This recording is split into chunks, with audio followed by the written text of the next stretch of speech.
Alhamdulillahi Rabbil Alamin. Wabihi nasta'inu ala umuri dunya waddin. Assalatu wassalamu ala ashrafil anbiya'i wal mursalin, wa ala alihi wa ashabihi wa man tabi'ahum bi ihsan ila yaumiddin. Asyhadu an la ilaha illallahul qawiyyul matin wa asyhadu anna Muhammadan abduhu wa rasuluhul amin. Hadirin jamaah Masjid Al-Ikhlas yang mudah-mudahan dirahmati Allah Rabbul Alamin. Siang hari ini kita bersyukur kepada Allah Azza wa Jalla, Zat yang telah menganugerahkan kemudahan kepada kita untuk bisa hadir di majelis ilmu ini. Kita berharap dengan wasilah kehadiran kita di majelis-majelis taklim seperti ini, semangat kita terjaga untuk menghidupkan hari-hari di bulan yang penuh dengan berkah ini. Jamaah sekalian, siang ini kita akan melanjutkan kembali pembahasan kitab Al-Arba'un Hadisan fi Fadailil Quran. 40 hadis tentang keutamaan Al-Quran. Hadis yang akan kita bahas yang hari ini mulai dari hadis ke-14 sampai ke-17 insyaallah. Di siang ini 4 hadis ya yang insyaallah akan kita kaji. Hadis nomor 14, hadis yang diriwayatkan oleh Imam Tirmizi dan Imam Abu Dawud. An Abdullah bin Amr radhiyallahu anhuma, dari Abdullah bin Amr, semoga Allah Subhanahu wa taala meridhoinya. Anin Nabi sallallahu alaihi wasallam, dari Nabi Muhammad sallallahu alaihi wasallam, qala, beliau bersabda, yuqalu li sahibil Qur'an, akan dikatakan pada pemilik Al-Quran, atau bisa juga diterjemahkan dengan pada sahabat Al-Quran.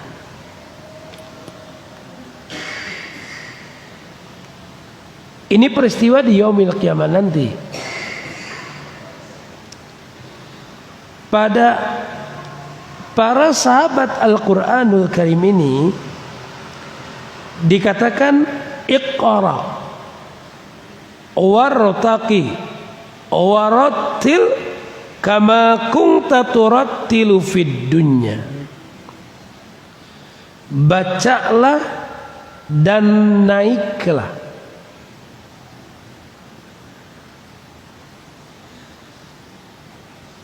tertilkanlah bacaanmu sebagaimana dulu engkau mentartilkannya di dunia. Nah, jamaah sekalian, tahunya kita bahwa hadis ini adalah hadis yang menceritakan peristiwa di akhirat nanti dari bagian ini. Turattilu fid dunya, sebagaimana dulu engkau mentartilkannya di dunia. Fa inna manzilataka inda akhiri ayatin taqra'uha, karena sesungguhnya tempat tempat terakhirmu adalah didasarkan pada ayat terakhir yang engkau baca.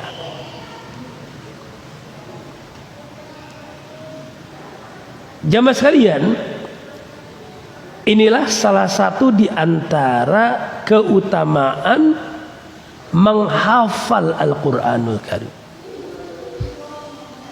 Karena di yaumil kiamat nanti kita sudah tidak lagi bisa melihat mushaf. Kalau di dunia kita masih bisa melihat mushaf, di yaumil kiamat nanti nggak bisa. Dan jemaah sekalian, hadis ini memotivasi kita untuk menjaga hafalan Al-Quran kita. Karena jemaah sekalian, orang yang menghafal Al-Quran itu, ia mewakafkan hidupnya untuk terus menerus menjaga ayat-ayat yang dihafalkannya. Kalau ia tidak menjaga ayat-ayat yang dihafalkannya, maka jatuhlah ia menjadi manusia terburuk. Makanya orang yang menghafal Al-Quran, tantangannya adalah bagaimana ia terus menjaga hafalannya. Dan ini bukan hal mudah, jemaah sekalian.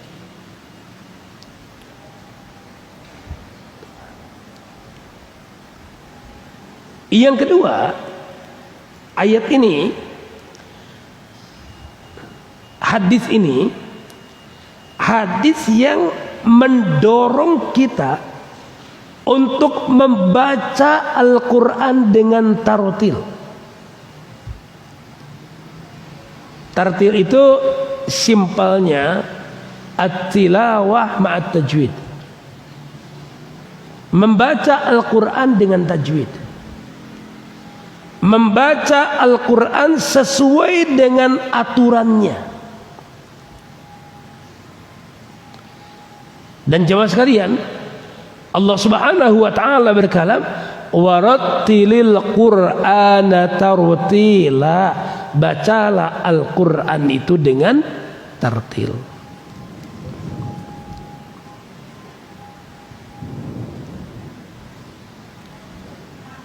Nah, jemaah sekalian, berkaitan dengan keutamaan membaca Al-Quran dengan tartil ini,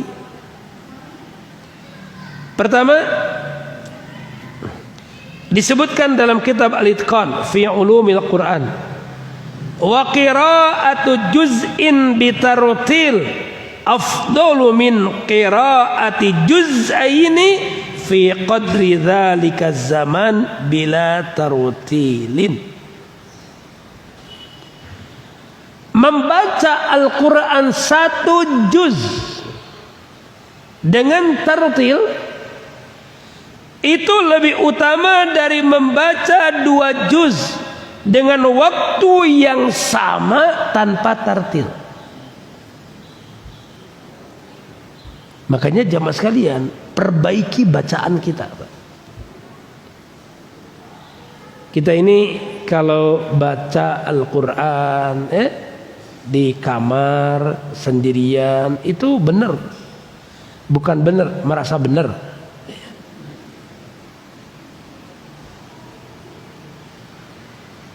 Jamaah sekalian, kapan kita ini membaca Al-Quran dari awal, dari surat Al-Fatihah sampai surat An-Nas, talaki di hadapan ahlinya.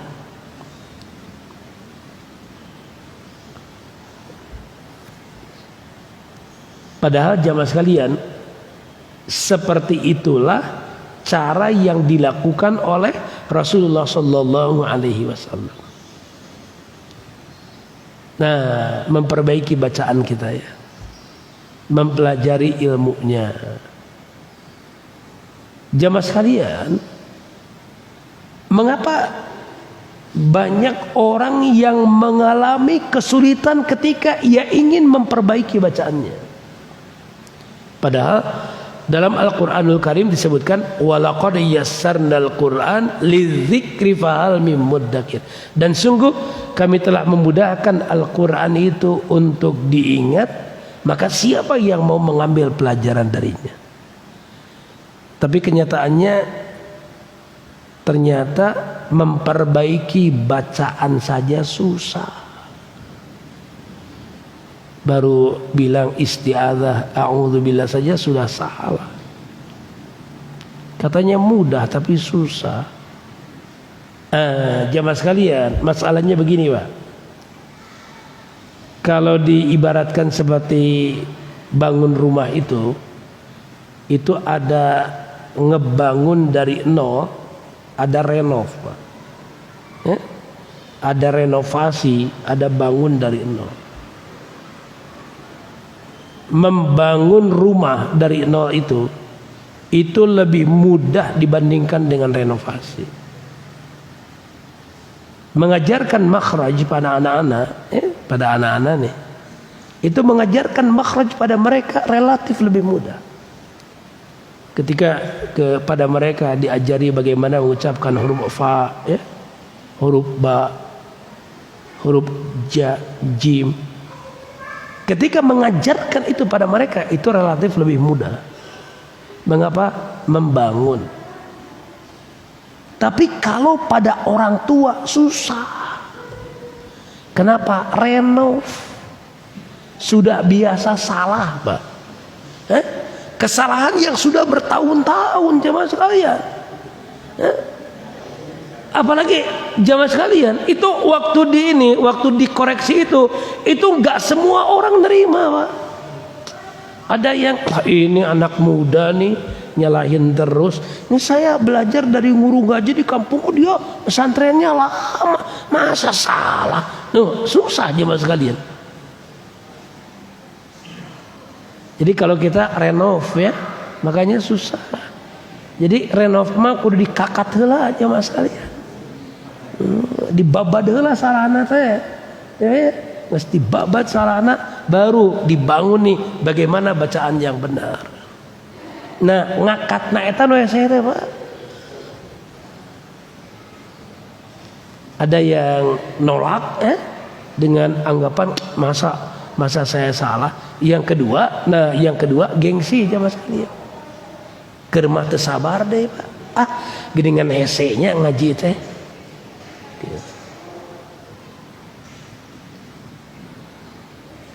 Jamaah sekalian, dalam kitab Ihya Ulumuddin Imam Al-Ghazali itu menyampaikan begini, wa'lam anna tartila mustahab. Ketahuilah bahwa membaca Al-Quran dengan tartil itu disunahkan, la limujarradit tadabbur,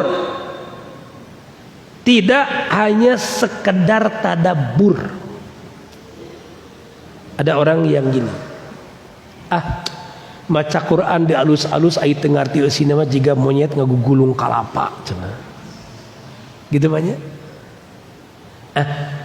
Jamaah sekalian, memang benar kita harus mentadaburi Al-Quranul Karim, ya, menyelami kandungannya, mempelajari isinya. Tapi bacaannya juga harus diperbaiki. Karena jamaah sekalian, panjang pendek, ya Pak, harokat nih, dhamma, fathah, kasrah, ya, sukun, kemudian makhraj, itu mempengaruhi pada makna yang dikandung pada kata tersebut.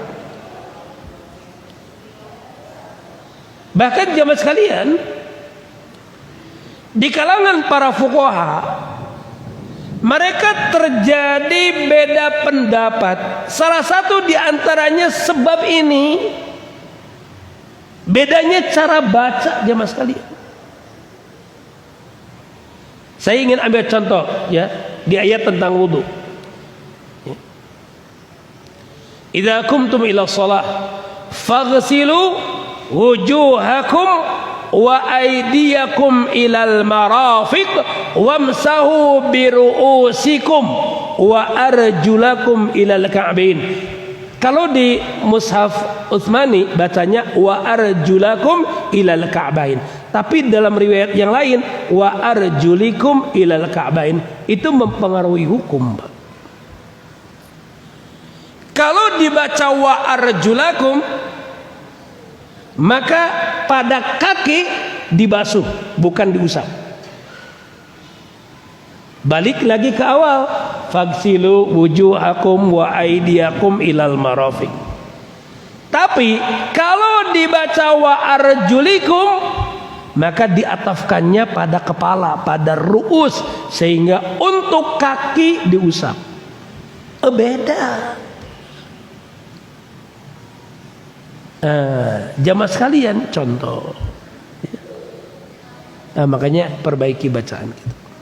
Kemudian kata beliau, fa innal ajami alladhi la yafhamu ma'na al-Qur'an yustahabba lahu fil qira'ah aidan at-tartil wat ta'ad. At-tartil wat tu'ad. Sesungguhnya orang ajam, orang-orang yang berada di luar Arab, yang tidak memahami makna Al-Quran, disunnahkan baginya di dalam membaca Al-Quran itu dengan cara tartil dan pembiasaan. Jadi terus dibiasakan lagi. Agar apa? Agar lambat laun dia fasih dalam membaca Al-Quran. Oleh karena itu jemaah sekalian, jangan pernah gengsi, ya. Jangan pernah gengsi untuk terus memperbaiki bacaan Al-Quran kita. Bahkan jemaah sekalian, dengan kondisi kita sekarang ini, itu banyak para ulama ahli tajwid, ya, banyak ulama ahli qiraah yang juga memberi layanan pembelajaran online. Jadi kita bisa store bacaan Al-Quran kita secara online, kemudian dikoreksi. Memang beda antara offline dengan online, tapi ya setidaknya kita mendapatkan bimbingan dari orang yang tepat. Ini yang pertama ya, hadis nomor 14. Kemudian yang berikutnya, hadis nomor 15. Diriwayatkan oleh Imam Tirmizi,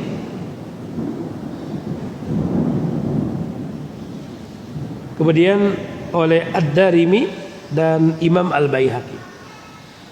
An Abi Hurairah radhiyallahu an, dari Abu Hurairah radhiyallahu an, ani Nabi sallallahu alaihi wasallam qala, dari Muhammad sallallahu alaihi wasallam beliau bersabda, yaji'ul Qur'an yaumal qiyamah fayaqul, di hari kiamat nanti Al-Quran itu akan datang. Lalu ia berkata, ya Rabbi hallihi fayulbasa tajal karamah. Ya Rabb, berikanlah dia hiasan, maka dipakaikan mahkota kemuliaan padanya. Summa yaqul, kemudian Al-Quran berkata lagi, ya Rabbi zidhu, ya Allah tambahkanlah ia. Fayulbasu hullatal karamah, maka dipakaikan kepadanya hiasan kemuliaan. Summa yaqulu ya Rabbi irda anhu, wahai Rabbku ridailah ia. Fayarda anhu, maka Allah pun meridainya. Fayuqalu lahu, dikatakan pada orang ini, iqra warqi wa yuzadu bi kulli ayatin hasanah, bacalah dan naiklah dan ditambah dengan setiap ayat satu kebaikan.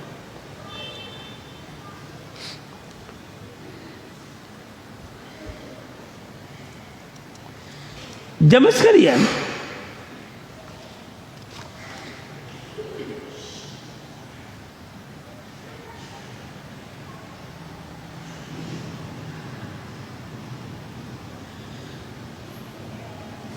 hadis ini salah satu di antara keutamaan yang dikaruniakan oleh Allah Rabbul Alamin pada para penghafal Al-Quran.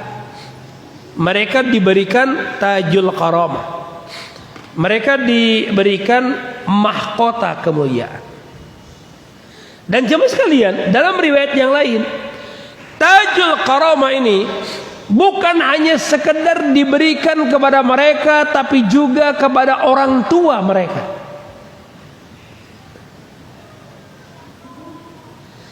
Nah, dan jemaah sekalian, hadis ini memotivasi setiap kita nih untuk semangat mempelajari Al-Quranul Karim dan menggiring anak-anak kita menjadi orang-orang yang semangat pula mempelajari Al-Quranul Karim.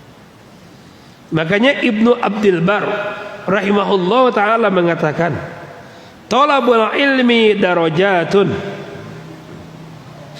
wa aratun la yanbaghi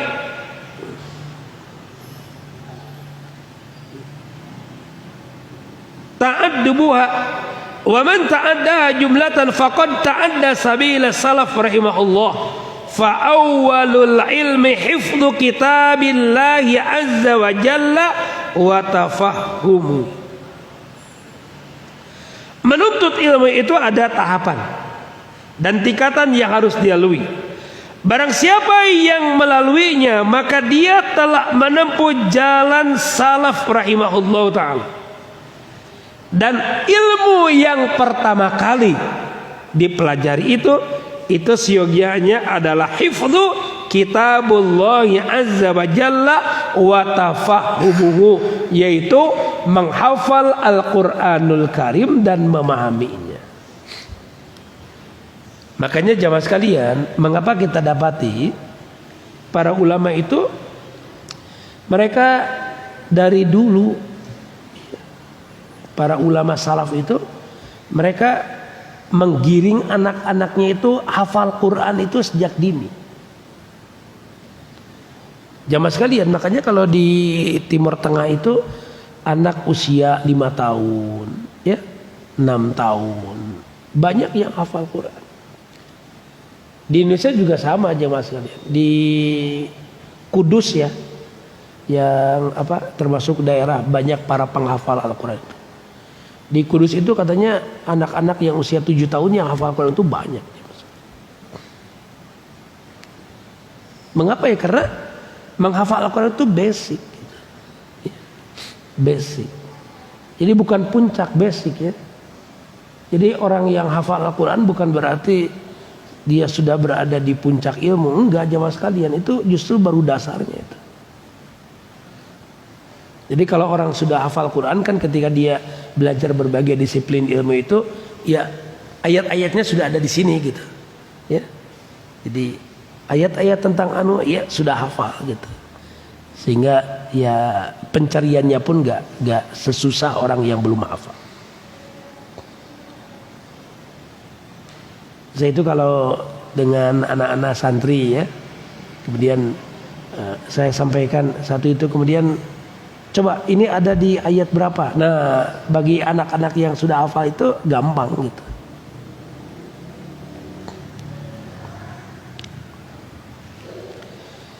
Selanjutnya jemaah sekalian, hadis nomor 16. Hadis ini diriwayatkan oleh Imam Muslim, Ibnu Hibban, Imam Abu Dawud dan Imam Ahmad dari sahabat Uqbah bin Amir radhiyallahu anhu qala, kharaja Rasulullah sallallahu alaihi wasallam wa nahnu fis suffah. Rasulullah sallallahu alaihi wasallam keluar menemui kami, dan pada saat itu kami sedang berada di Suffah. Jamaah sekalian, Masjid Nabawi itu, ya, Masjid Nabawi itu Di bagian belakang Masjid Nabawi itu disediakan tempat untuk para sahabat yang belum punya rumah. Jadi para sahabat yang belum punya rumah tinggalnya di masjid. Kayaknya sekarang mana ada masjid yang nyiapin kayak gitu ya. Makanya akhirnya orang kontrak zaman sekali. Jadi di bagian belakang Masjid Nabawi itu disediakan untuk ahlus sufa. Jadi orang yang musafir, orang yang orang yang nggak punya rumah itu di masjid.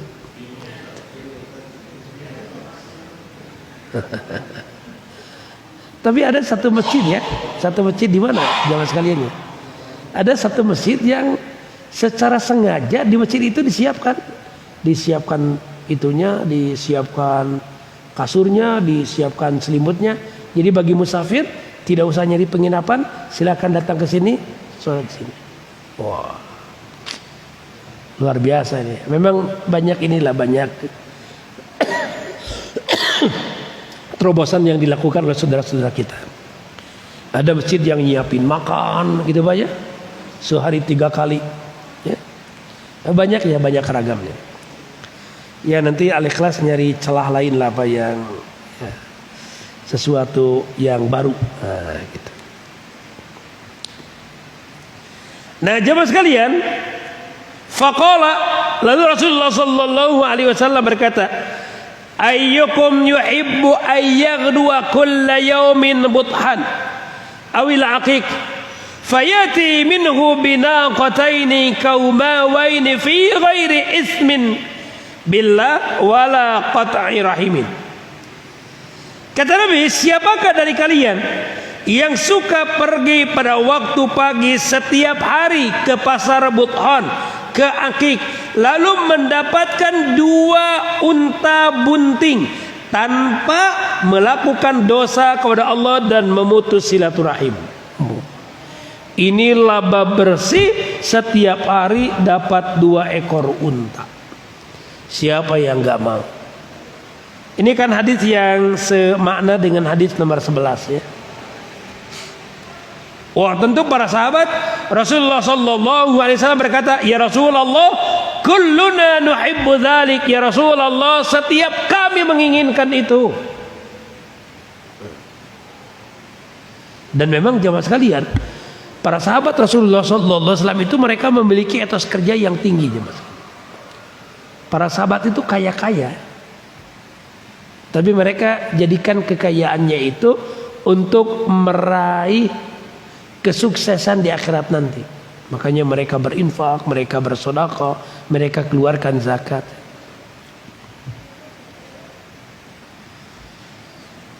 Faqala, maka Rasulullah sallallahu alaihi wasallam bersabda, "Fala in yaghdu ahadukum kulla yawmin ila al-masjid fayata'allamu ayataini min kitabillahi azza wa jalla khairul lahu min naqataini wa thalathun khairul lahu min thalathin wa arba'un khairul lahu min arba'in wa min a'dadihinna minal ibil." Kata Rasulullah sallallahu alaihi wasallam, sesungguhnya seorang dari kalian pergi pada waktu pagi setiap hari ke masjid untuk mempelajari 2 ayat dari kitab Allah, maka itu lebih baik dari mendapatkan 2 ekor unta bunting. 3, lebih baik dari mendapatkan 3 ekor unta bunting. 4, lebih baik dari mendapatkan 4 ekor unta bunting. Begitu seterusnya sebanyak hitungan unta. Ya.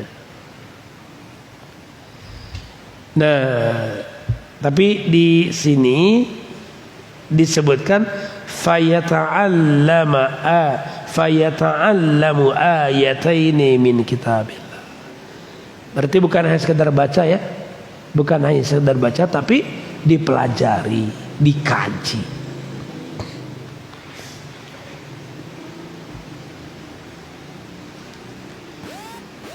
Jamaah sekalian, Syekh Al-Amin Asy-Shinqiti rahimahullah ta'ala berkata, "Wal ta'lam anna ta'alluma kitabillah wa sunnati rasulih fi hadha zaman aisaru minhu bikathirin fil qurunil ula li suhulati ma'rifati jami'i ma yata'allaqu bidzalik.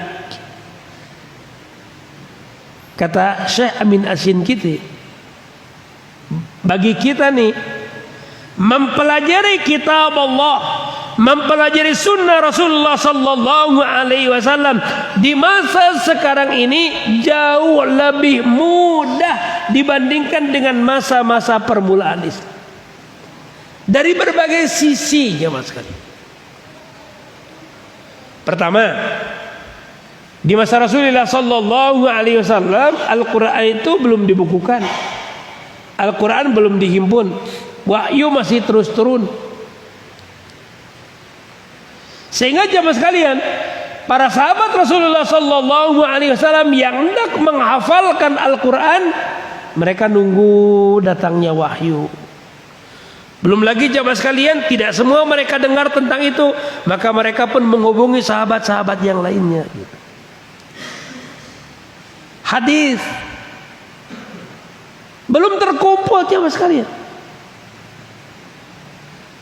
Baru dikodifikasikan di era Imam Bukhari. Walaupun sebelumnya pernah ada ya, ada Mustad Syafi'i, ada Mustad Ahmad bin Hanbal, ada Al-Muwatta. Dan perjalanan mereka untuk mendapatkan hadis itu nggak mudah. Nah, jadi hari ini sesungguhnya kita berada di era yang lebih mudah. Tapi itulah tantangannya yang gede jamaah sekalian ya. Jadi memang benar mudah, tapi ya, kita dihinggapi penyakit malas gitu Pak ya. Terus coba iyalah ke depan penyakit atuda cenanya. Atuda kumaha cenapan kudu usaha tuh. Nah, berikutnya hadis nomor 17 diriwayatkan oleh Imam Bukhari, Imam Ibnu Hibban, Imam An-Nasa'i, Imam Abu Daud, Imam Ahmad, Imam Ad-Darimi dan Imam Al-Baihaqi. Dari sahabat Abu Hurairah radhiyallahu anhu qala Rasulullah sallallahu alaihi wasallam, "Laisa minna man lam yataghanna bil Qur'an." Bukanlah termasuk dari golongan kami siapa yang tidak melagukan Al-Quran. Nah, jamaah sekalian, maksud melagukan di sini adalah memperindah bacaan dengan suara yang dikaruniakan oleh Allah Rabbul Alamin pada kita. Makanya jamaah sekalian diterapkan dengan menggunakan lagma. Ada bayati, ya, ada syika. Itu sebetulnya ya lagma itu lagma yang dikembangkan di Timur Tengah, bukan dikhususkan untuk Al-Quranul Karim, artinya bisa juga diterapkan untuk yang lainnya. Hanya ketika itu diterapkan pada bacaan Al-Quranul Karim, itu tidak merusak tajwidnya, tidak merusak panjangkannya.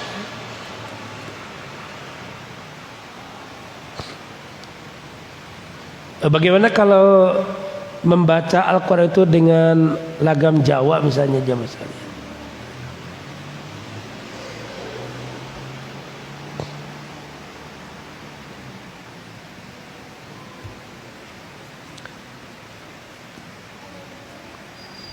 Nah, jamaah sekalian,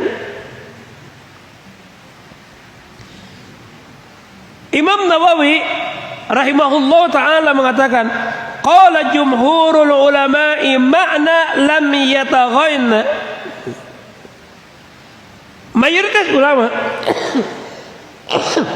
kata Imam Nawawi mengatakan makna siapa yang tidak memperindah suaranya dalam membaca Al-Quran,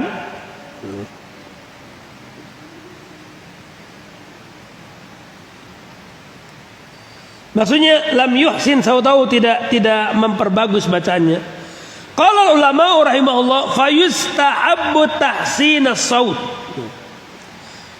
Maka dianjurkan memperindah bacaan Al-Quran itu bil qiraah tartibuha ma lam yakhruj an haddil qiraah bit tamtid fa inna ab'arat hatta zada harfan aw akhfahu fa huwa haram. Kata beliau, dianjurkan memperindah bacaan Al-Quran, membacanya dengan urut selama tidak sampai keluar dari batasan cara yang benar. Jika berlebihan sampai nambahi huruf atau menyembunyikan sebagian huruf, maka hukumnya haram. Jadi kalau orang hanya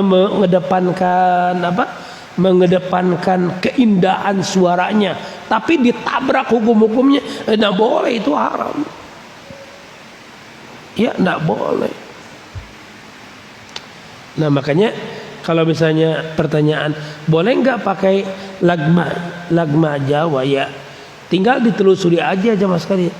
Apakah hukum-hukum tajwidnya itu terlanggar atau tidak? Kemudian kan jamaah sekalian, tujuan dari bacaan Al-Quran itu ya diindah. Orang itu jadi tambah khusyuk ya, tersentuh, semakin semangat untuk mempelajari Al-Quranul Karim. Kalau Al-Quran itu kemudian dinadakan dengan yang lainnya, apakah tujuan-tujuan ini akan tercapai atau tidak? Atau mengalami nyeri seserian deh ya. Memakai lagam Jawa ngaji pandang ngadengikeun jadi sareri, jadi lucu malah. Nah, kemudian pada riwayat yang lain yang menguatkan ini disebutkan ma adzinallahu li syai'in ma adzina lin nabiy sallallahu alaihi wasallam ayyataghanna bil Qur'an. Allah tidak pernah mendengarkan sesuatu seperti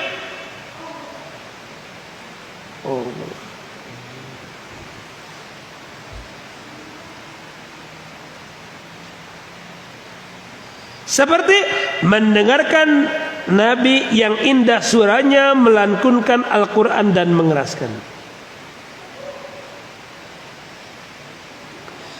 Rasulullah sallallahu alaihi wasallam berkomentar pada Abu Musa al-Asy'ari, "Ya Aba Musa, laqad utita mizmaran min mazamiri ali Dawud." Wahai Abu Musa, sungguh engkau telah diberi satu dari seluruh keluarga Nabi Daud. Ini dari sisi indah suaranya jamaah sekalian.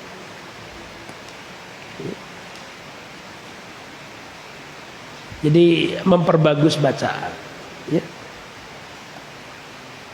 Kemudian Rasulullah sallallahu alaihi wasallam berkata pada Abu Musa, "Lau ra'aitani wa ana astami'u li qira'atik al-barihah laqad utida mizmaran min mazamiri al-Daud." Seandainya engkau melihatku ketika aku mendengarkan bacaan Al-Quranmu tadi pagi, sungguh engkau telah diberi salah satu seling keluarga Nabi Daud. Makanya biasakan kita baca, diperbagus. Boleh saya mempelajari nada ya nggak apa-apa selama tidak mengabaikan tajwidnya ya.